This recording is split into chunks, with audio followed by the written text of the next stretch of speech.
Alright, before you even say anything, yes, I am aware that Minecraft is quite literally the best-selling and most popular video game of all time. But there has been this sort of negative outlook of things used to be better, nostalgic viewpoint that people, including me, have been spreading.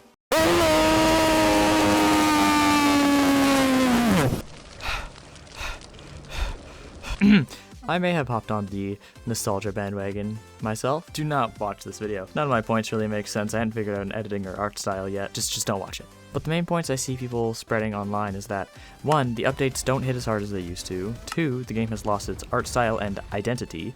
And 3. That the content made for it has gotten worse. Go make me a sandwich! I'm pretty sure I said most of that in the first video, but I refuse to watch it more than once. But I'm here to tell you that these claims are all demonstrably false. Asterisks. And Minecraft is still awesome, actually. Fuck you. We made chess.com with just redstone.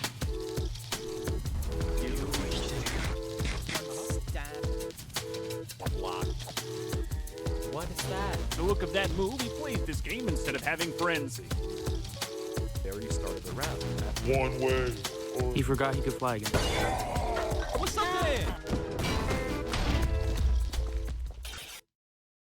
Oh wow, I probably should have decorated the outside. Oh, before I jump into it, just know that I am incredibly biased. I have grown up with Minecraft. It's been a part of my life literally since I can remember. So, don't expect objective and fully coherent points. Alright, roll the clip. Alright, I'll admit, this is the only one that holds any ground in my opinion. If you just compare the updates when we were under He Who Shall Not Be Named, every update added something substantial. 1.0 added the end, 1.2 added jungles and golems, 1.3 added trades and temples, 1.4 added withers and command blocks. Once Microsoft bought the game, there wasn't a major update for a year, but once the updates started up again, they were pretty well received. If you ignore 1.9, updates became less frequent due to them being pretty big. The first place where people were pretty disappointed was Buzzy Bees, which added bees. That's it.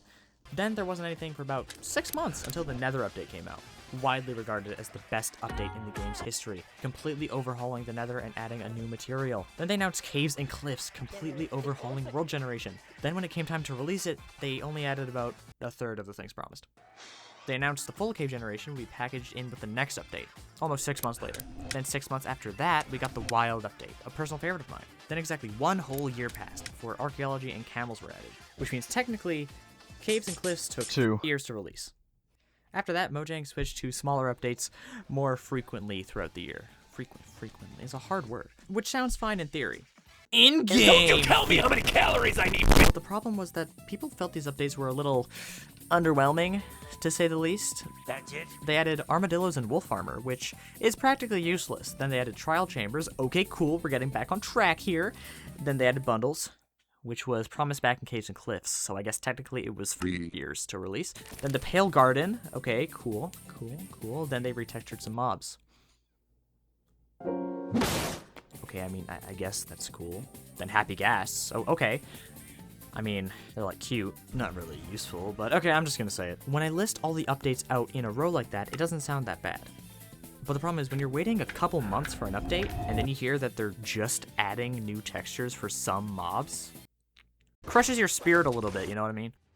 Okay, overview. If you're looking at everything in hindsight, that's not a bad amount of content. A lot of it's aesthetic and doesn't serve much practical purpose, but these updates obviously have value.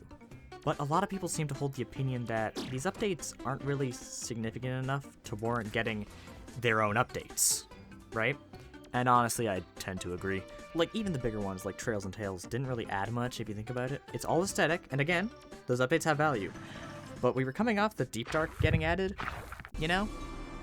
I think that's the main issue. People have been expecting a big update like Caves and Cliffs or the Nether update, which honestly is fair, because since then we've received trial chambers, new copper stuff, a couple biomes, 2 new weapons, and a couple mobs. Now that's a lot of stuff, but because it's so spaced out and every update individually is so small, it kind of feels like nothing.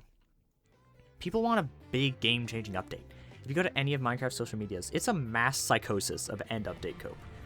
I just want the birch forest they still haven't done. The thing is, at least in my opinion, Mojang's just scared of adding anything too drastic because of how volatile the community is. I mean, you can see it firsthand if you look up anything about any of these updates. People want something big, but they also don't want the main gameplay loop shaken up too much. So Mojang is stuck balancing this very fine line of being significant while also keeping what people love about the game, and that is a very difficult line to walk. Back when you-know-who was in charge, he could just add whatever he wanted because he was a solo dev. But there's a lot more pressure to play it safe when you're owned by a multi-billion-dollar corporation. That's not excusing them from criticism. Obviously, they definitely need to be more clear with the community with how things are going and just take more feedback in general. But they have been getting better. They did just straight up remove the mob vote and added the copper golem, both great steps. Personally, I was part of that whole revolution thing back when we were abolishing the vote. But honestly, I think Mojang needs to go bigger with the next one. The most recent update added the baby mob textures. That was literally it. When they were announcing the new changes, I was just sitting there like, okay, keep going. But then they just listed a bunch of mobs that got new textures and one singular new item that came with it. That's it. So yeah, the haters might have a point here. Okay, I'll give you guys this one. That being said, this point is pretty intertwined with the last one. But I've been seeing a lot of people say that the game has been losing its identity, that the game's original pixely aesthetic has been getting erased, and that Mojang has been pushing the game to be too detailed, and that it's not even really identifiable as Minecraft anymore. What the fuck is this piece of shit? A lot of this started back when Mojang changed a lot of the game's textures to be softer and more visually appealing, and a very vocal minority took issue with that. Let him get up. And this is the first point, I have to say, is just untrue. That's technically not true. This is all subjective. I'm just pretentious. Now, I'll give some credit. I do think that the game used to be more crispy, if that makes sense. Once again, don't expect technical analysis. Everything sort of felt like a 16-bit game. The visuals were very stylized.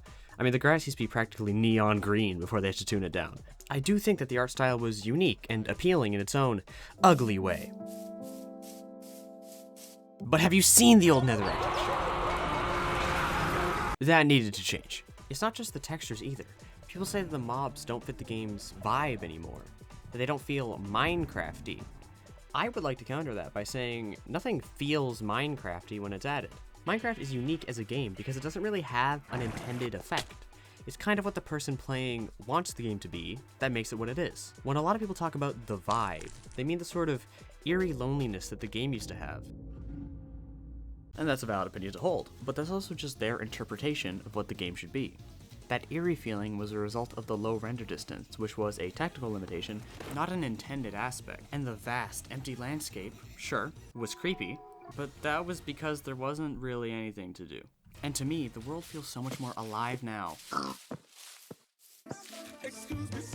The mobs fit the game pretty well, the exception being the sniffer, but that's intentional because it's an extinct animal brought back to life.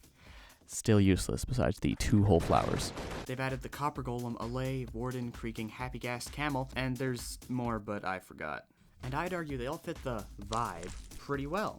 So to me, the unqualified teenager, the golem fits because you already have one of those in the game. The happy gas works because it's a variant of a pre-existing one. The camel works because that's a horse.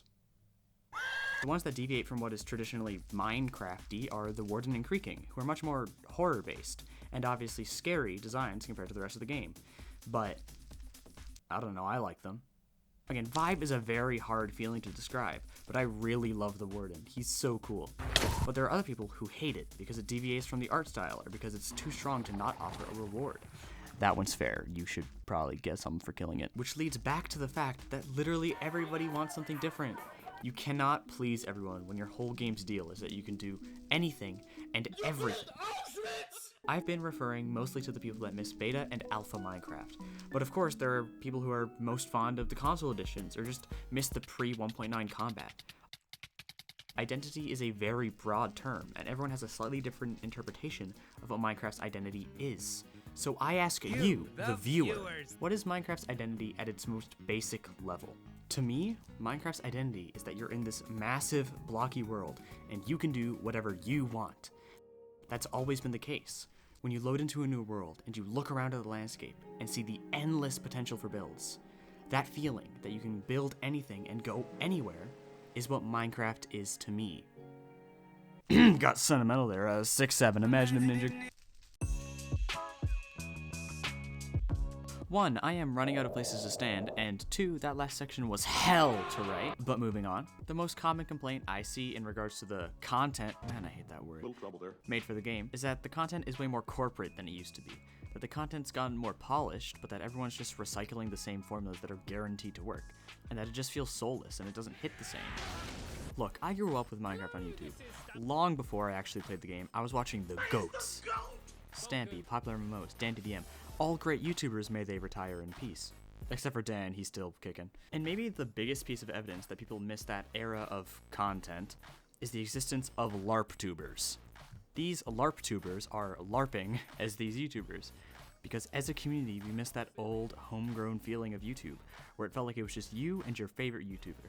And these LARPers are the best example to show how people are getting fed up with modern Minecraft content and want to return to simpler, less corporate times. Nowadays, people say that the content feels far less authentic and personal. And you know what? Fair enough. Is what I would say if I was a liar. The only reason people say that Minecraft content is repetitive and soulless is because they are choosing willingly to watch the repetitive, unoriginal content. If all you choose to watch is the hardcore challenge videos, then of course you'll get bored. With the sole exception of Luke the Notable, of course. I don't know what happened, and that's what you should always tell the police. These videos can be entertaining, but if everyone is doing the same concept, eventually you'll get tired of it. But there are still plenty of amazing Minecraft content creators out there, such as yours truly. White Pine by Ivory is such a good series, well written and well shot, if you can say that about a Minecraft video. Ish's Civilization videos are a great example of how mainstream Minecraft content can still be awesome. So much effort is put into it, and it's so entertaining to watch a story unfold in real time. If you don't like scripted stuff, Hermitcraft is always great, same with the Life series. Oh, yes, I like that. We could be called the Axis. Yeah, that's a cool name. The ARGs that have been coming out, obviously Whiffy's have been putting out great stuff, with Searching for a World That Doesn't Exist, and his other stuff is also great, but there are plenty of other channels that do great horror and ARG stuff. The Redstoners are always doing insane work, Matt Batwings, Crafty Masterman, Jude Low, etc, etc. I could go on for days. I'll probably just put some up on screen, but there are boundless amounts of channels that still make absolute cinema, some bigger, some smaller, like mine. And Minecraft's community in general has only gotten more broad and more welcoming with time. Unlike the last two games I talked about, you are allowed to be something besides a straight white man, and you won't get crucified for it. Point is, the stuff that's being made for Minecraft is still awesome, you just aren't looking hard enough. Okay, that was a lot of talking really fast. But to summarize, the reason that people have these problems with the game is that Minecraft is unique, special in a way I'd argue no other game is.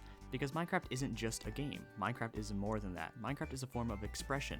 It's an art program, it's a fighting game, it's a programming language, it's a hangout space, it's a storytelling medium, it's a community.